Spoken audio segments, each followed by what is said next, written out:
Welcome back. President Donald Trump landed in California to view the newly built fencing on the Mexican border, even as he retreated from a threat to shut the frontier over what he says is an out-of-control influx of migrants and drugs.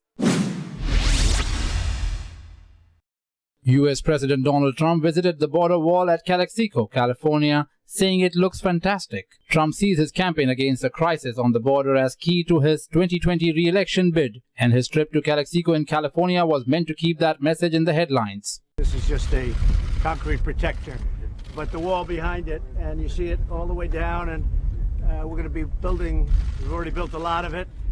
It looks great. It's better and much more effective than the previous wall. And we actually can do it faster, and it's less expensive, if you can believe it. It's pretty sharp up on top too. If you want to climb that, you deserve whatever you can get. But it's a very, very hard. It's meant anti-climb. It's called anti-climb. So it's a great wall, and it looks, I think it looks fantastic. Trump has promised more than 700 kilometers of new wall along the southern U.S. border after threatening to slap Mexico with economic penalties over what he describes as a crisis of illegal immigration and drug trafficking. For us, it's a huge advantage to see what's on the other side, because before, with the old landing mat, we could not see the adversary. We couldn't see the threat that was on that side. We would get rocked constantly. We would get items thrown at us every day. With this 30-foot wall, we haven't had those type of incidents. Just here in these 2 miles, our assaults have dropped by 65%. Just in this area. In these 2 miles, just illegal entries alone have dropped by 75%. The U.S. Border Patrol even handed over a piece of wall as a memento to thank the president. Thank you, Mr. President. I did ask the team of agents, they did not want you to leave from here, because I know your time is precious. They wanted to present you with a nice memento in appreciation for all the support that you've given us. So we went ahead and secured a piece of the new border wall that is out here in El Centro sector. And I would like to present this to you. It reads this way. It says, number 45. Mr. President, the agents and employees of the U.S. Border Patrol, El Centro sector, are the tip of the spear, proudly defending America's borders. In recognition of your commitment and unwavering support for the men and women on the front lines and the border security mission of the United States, we would like to present you with this piece of the first 30-foot border wall installed along the United States border with Mexico. Honor 1st, United States Border Patrol, El Centro Sector, April 5th, 2019. Thank you. So thank you very much.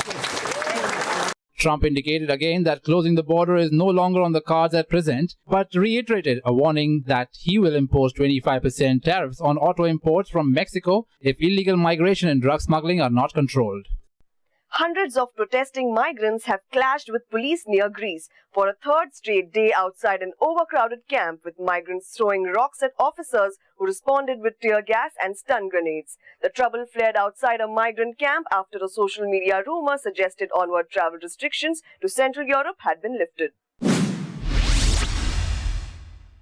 Clashes broke out between migrants and Greek police outside a camp in northern Greece, where hundreds gathered in the hope of reviving a route that saw hundreds of thousands enter more prosperous countries in Europe. All of people is coming to here.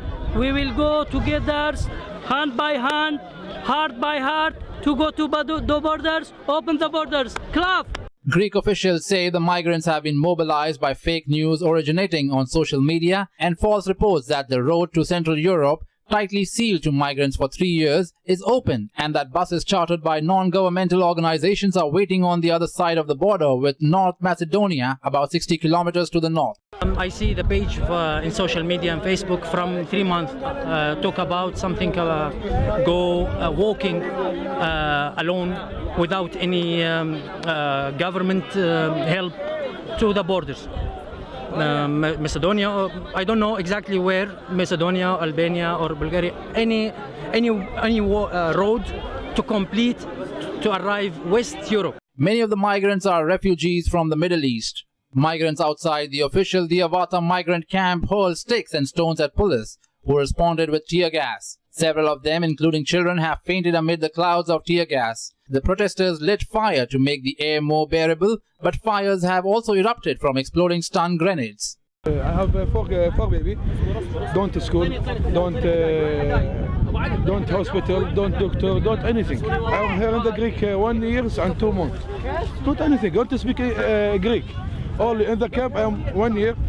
More than 100 tents were reportedly pitched in the field. The Diavata camp, one of 3 temporary reception facilities on the Greek mainland, has capacity for 936 people. Tens of thousands of migrants remain in overcrowded camps in Greece, having arrived there in huge numbers a few years back. They include many Afghans, Syrians and Iraqis. Thousands of Yellow Vest protesters marched down the streets carrying banners for the 21st consecutive week to denounce French government policies. France has been rocked by months of weekly Saturday protests by Yellow Vests, which emerged over fuel taxes before snowballing into a broad revolt against French President Macron. The situation in France just doesn't seem to calm down as once again the Yellow Vest demonstrators were on to the streets. Police fired tear gas at the protesters in the western French city of Nantes in another weekend of anti-government protests. More than 1,000 people had gathered onto the streets against the current Emmanuel Macron's policies by taking their protests into the 21st round. While most demonstrators have marched peacefully, the protests have often degenerated into rioting and fierce clashes with police in Paris and other cities. Often by far-left and far-right extremists wielding metal bars or slingshots, and this latest protest was another example to the never-ending saga. The protests, named after the high-visibility safety jackets worn by demonstrators, started last November as an expression of public anger against fuel tax hikes. The movement soon morphed into a broader backlash against President Emmanuel Macron's government, despite a swift reversal of the tax increases. Apart from the scuffles in Nantes, other demonstrations also took place in major French cities. This continuous aggression among the people is causing huge damage towards the infrastructure of France. Well, it's time for yet another short interval coming up after the break. Russia stakes its hold on the Arctic, revamps military bases. And France investigates its actions during Rwanda genocide.